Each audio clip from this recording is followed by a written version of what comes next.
சிவா திருச்சிற்றம்பலம். தென்னாடுடைய சிவனே போற்றி, எந்நாட்டவர்க்கும் இறைவா போற்றி. நமச்சிவாய வாழ்க, நாதன் தாழ் வாழ்க. இமைப்பொழுதும் என்னெஞ்சில் நீங்காதான் தாழ் வாழ்க. ஈர்த்து என்னை ஆட்கொண்ட எந்தை பெருமான் நம்பெருமான் சிவபெருமான் திருவடிகளை மனம் மொழி மெய்களாலே வணங்கி எம்பெருமக்கள் நாயன்மார்களுடைய திருவடி தாமரைகளை இதய கமலத்தில் வைத்து போற்றிக் கொண்டு எனது அருட்குருநாதர் திருமுறை பன்னிசை மாமணி வே சுந்தரமூர்த்தி தேசிகரையாவுடைய திருவடிகளை நீல நினைந்து திருமுறை சென்னறிக்குள் என்னை ஆற்றுப்படுத்திய அடியார் பெருமக்களது திருவடிகளை வணங்கிக் கொண்டு பெரும் பற்ற புலியூரானை பேசாத நாள் எல்லாம் பிறவாத நாளே என்ற அருள் சிந்தனையில் இன்றைய தினம் நாம் சிந்திக்க இருப்பது அருள் தரும் மாணிக்க வாசக பெருமான் மலரடிகள் போற்றி போற்றி. மாணிக்க வாசக பெருமான் திருவாய் மலர்ந்தருளிய திருவாசகம் 37வது திருப்பதிகத்தில் 7வது பாடல், பிடித்த 10 என்ற பதிகத்தில் 7வது பாடல். இந்த பாடலை சிந்திப்பதற்கு சிவபெருமான் என்று நமக்கு திருவருள் அருளியிருக்கிறார். தெரிந்த அளவில் இந்த பாடலை பாடி பெரும்பற்ற புலியூரானை பேசி மகிழ்வோம். அன்பர் பெருமக்களே, திருச்சிற்றம்பலம்.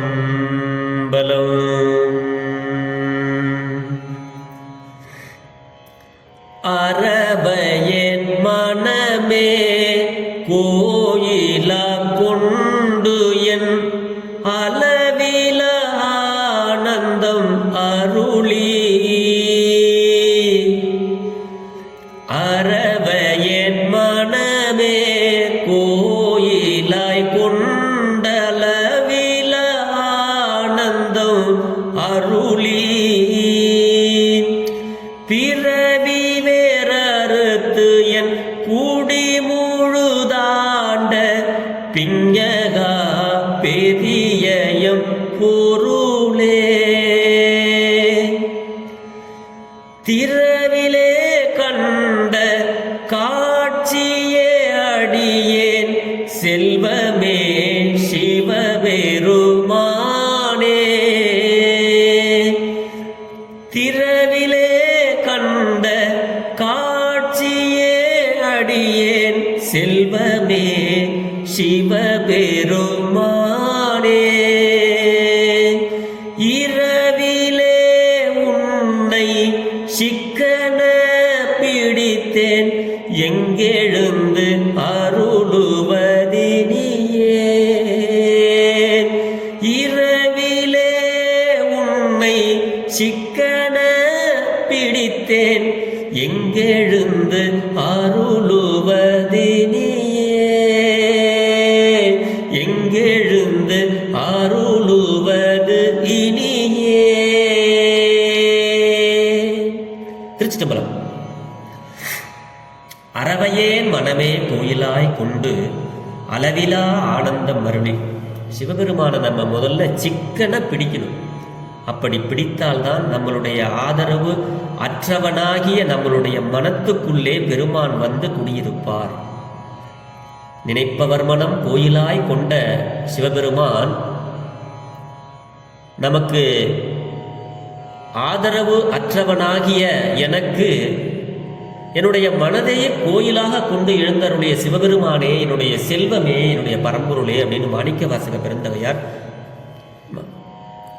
போற்றி வணங்குகிறார் சிவபெருமானை. அதுதான் அரவையேன் மனமே கோயிலாய் கொண்டு அளவிலா ஆனந்தம் அருளி. நமக்கு ஆனந்தம் வேண்டுமானால் சிவபெருமானை வழிபட வேண்டும். முதலில் ஆதரவு அற்றவனாகிய என்னுடைய மனத்தையே கோயிலாக கொண்டு ஆண்டு கொண்டு எல்லையற்ற இன்பத்தை அளித்து என்னுடைய பிறப்பின் வேரை களைந்து நம்மளுடைய அடுத்த பிறப்பு நமக்கு என்ன அப்படிங்கிறத முடிவு செய்யறது நம்மளுடைய சிவபெருமான். அடுத்த பிறப்பு நல்ல பிறப்பா தீய பிறப்பா, பிறப்பே வேண்டாமா, வேண்டுவார் வேண்டுவதே ஈவான் கண்டாய். நம்ம என்ன வேண்டுமோ சுவாமி கிட்ட அதை கொடுப்பார். அதைத்தான் சொல்றாரு சுவாமி, என்னுடைய பிறப்பின் வேரை களைந்து. என்ன மட்டும் இல்லை, சிவபெருமானை ஒருவர் கும்பிட்டால் அந்த குடும்பத்தில் உள்ள அனைவருக்கும் இன்பத்தையே அளிக்கக்கூடிய சிவபெருமான் நம்மளுடைய சிவபெருமான். ஏன்னா நம்ம வருத்தம் சிவபெருமானுக்கு தெரியும். நம்ம பெருமானே என்னுடைய குடும்பம் நல்லா இருக்கணும், என்னுடைய மகள்லாம் நல்லா படிக்கணும், எனக்கு நல்ல நல்ல சிந்தனைகள் வரணும் அப்படின்னா நம்ம சொந்தக்காரங்க யாராவது துன்பப்படும் போது நம்மளும் சேர்ந்து துன்பப்படுவோம். அப்படி நம்ம துன்பத்தை துடைத்த சிவபெருமான் அவர்கள் துன்பப்படும் பொழுது அவர்களுடைய துன்பம் வராமல் அவர்களுக்கும் காப்பாற்றுவார். அதுதான் சொல்றாரு, என்னுடைய பிறப்பின் வேரை கலைந்து என் குடும்பம் முழுவதையும் ஆண்டு கொண்ட தலைக்கோலம், நமக்கெல்லாம் தலையாய பெருமான், தலைக்கோலம் உடைய பெருமானே, தலைக்கோலம் பெருமையான என்னுடைய மெய்ப்பொருளே. பெருமையானது எது அப்படின்னா சிவபெருமானுடைய கருணை மிக பெருமையானது. அதுதான் அவருக்கு பெருமை, அவருடைய புகழ்ச்சி தான் அவருக்கு பெருமை. உண்மை பொருள், மெய்ப்பொருள் சிவபெருமான், ஆதியும் அந்தமும் இல்லாமல் இருக்கின்ற சிவபெருமான். திறந்த வெளியிலே காணப்பட்ட காட்சி பொருளே அப்படிங்கிறார் பெருமான். இது சைவ சித்தாந்த கருத்துப்படி பார்த்தோம்னா அருவுருவமாக இருக்கின்ற பெருமான் உருவமாக காட்சி சிவலிங்கத்தை நமக்கு காட்சி கொடுத்து வணங்கும்படி நம்மளை ஆட்கொள்வார். அப்ப திறந்த வெளியிலே காணப்பட்ட காட்சி பொருள் நமக்கு சிவலிங்க வடிவமாக நம்மை ஆட்கொண்டு திருப்பெருந்துறையிலே மாணிக்கவாசக பெருமானை ஆட்கொண்ட பெருமான் மானுடனாக காட்சி பொருளாக அவரை ஆட்கொண்டார் பெருமான். அதுதான் திறந்த வெளியிலே காணப்பட்ட காட்சி பொருளாக சிவபெருமான். இதுக்கு நிறைய விளக்கங்கள் சொல்லலாம், நிறைய இருக்கு. அடியேனது அருட்செல்வமேங்கிறாரு. செல்வம் 2 வகை, அருட்செல்வம், பொருட்செல்வம். உங்களுக்கு அருட்செல்வம் வேண்டுமானால் கோயில் குளங்கள்ல போய் புண்ணியம் பண்ணி சிவபெருமானை நோக்கி எல்லா வேள்வி பண்ணுறது, சைவ சித்தாந்தம் படிக்கிறது, திருமுறைகள் படிக்கிறது, சுவாமிக்கு சிவ பூஜை பண்ணுறது, இதெல்லாம் அருட்செல்வம். சிவபெருமானுடைய கருணையை நோக்கி செய்கின்ற அந்த செயல்கள் எல்லாமே அருட்செல்வம். பொருட்செல்வம் இருக்கு, பொருளுக்காக என்ன வேணாலும் செய்யறது, பொருளுக்காக என்ன வேணாலும் செய்வாங்க. பொய் சொல்லுவாங்க, திருடுவாங்க, இந்தாண்ட ஒன்று அந்தாண்ட ஒன்று பேசுவாங்க, எல்லாம் பண்ணுவாங்க. அது பொருளுக்காக செய்யப்படுகிறது. ஆக சிவபெருமான் நமக்கு அருட்செல்வம். சிவபிரானே அருட்செல்வம், அருளை வழங்கக்கூடிய செல்வம். இறுதியிலே சுவாமி எப்படியுமே இறுதியிலே உன்னை உறுதியாக பற்றினேன். இதுக்கு பிறகுலாம் எனக்கு ஆரம்ப முடிவு கிடையாது, இதுதான் எனக்கு முடிவு. இந்த முடிவு போற நேரத்தில் இறுதியிலே உன்னை உறுதியாக பற்றினேன். சிவபெருமானே, உன்னை தவிர வேறு எந்த கடவுளையும் நான் வணங்க மாட்டேன், உனது திருவடியே எனக்கு உய்வு பெறும் வகை என்று தெரிந்து உன்னை உறுதியாக பற்றினேன். நீ இனிமேல் வேற எங்க சாமி போய் எழுந்தருள போற? என்னுடைய மனசில் அல்லவா இருக்கிறாய் நீ. அறவையேன் மனதை கோயிலாக கொண்ட பெருமானே, நான் எப்ப பார்த்தாலும் சதா உன்னையே நினைச்சிட்டு இருக்கேன். எனக்கு எதுவுமே இந்த உலகத்துல பற்றுக்கோடு இல்லை. ஆதரவு அற்றவனாகி என்னுடைய மனத்தையே கோயிலாக கொண்டு என்னையும் ஆண்டு கொண்டு எனக்கு எல்லையற்ற இன்பத்தை அளித்து என்னை ஆண்டு கொண்ட பெருமானே, உன்னை நான் இறுதியாக பற்றி கொண்டேன், உன்னுடைய திருவடிகளை பற்றி கொண்டேன். இனிமேல் எனக்கு எந்த துன்பமும் இல்லை. நீ இனிமே எங்க போய் அருள போற? நீ தான் என்னுடைய கோயிலுக்குள்ள வந்துட்டிய அப்படின்னு சுவாமி தீர்க்கமா சொல்றார் சுவாமி. அப்ப நம்ம என்ன பண்ணணும்? சதா அவருடைய நினைவுல இருக்கணும். வேலை இருந்தாலும் வேலை நேரத்திலையும் நமச்சிவாய சிவாய நம்ம மந்திரங்களை சொல்றது, மனசுக்குள்ளேயே சிவாய நம்ம மந்திரத்தை உச்சரிக்கிறது, காலையில எந்திரிச்ச உடனே நமச்சிவாய சொல்றது, சிவசிவ சொல்றது, சிவாய சிவ சொல்றது, இப்படிலாம் சொல்லி பழகணும். அவனுடைய நினைவுகள்லேயே நம்ம இருக்கணும். திருமுறை பாடல்களை பாடணும், சுவாமிக்கு சிவபூசை பண்ணணும், கோயில் குளங்களுக்கு போய் ஒரு மாலை கட்டி போடணும், கண்ணார அவனை காணணும், அவனுடைய அழகை அவனுடைய புகழ்ச்சி தெரிஞ்சுக்கணும்.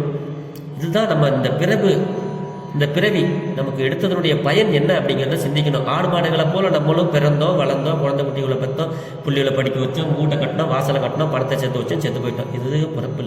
பிறப்பினுடைய அவசியம் என்ன? பெருமான் எதற்காக நமக்கு இந்த மானுட பிறப்பை கொடுக்கிறார்? இந்த மானுட பிறப்பு எத்தனை பிறப்புக்கு அப்புறம் வருகிறது அப்படின்னு நமக்கு புராணங்கள் சொல்லுது. அப்படிப்பட்ட இந்த அரிய பிறப்பை பிறப்பினும் மானிடனா பிறத்தல் அரிது அப்படின்னு அவையார் பிராட்டி சொல்லுவாங்க.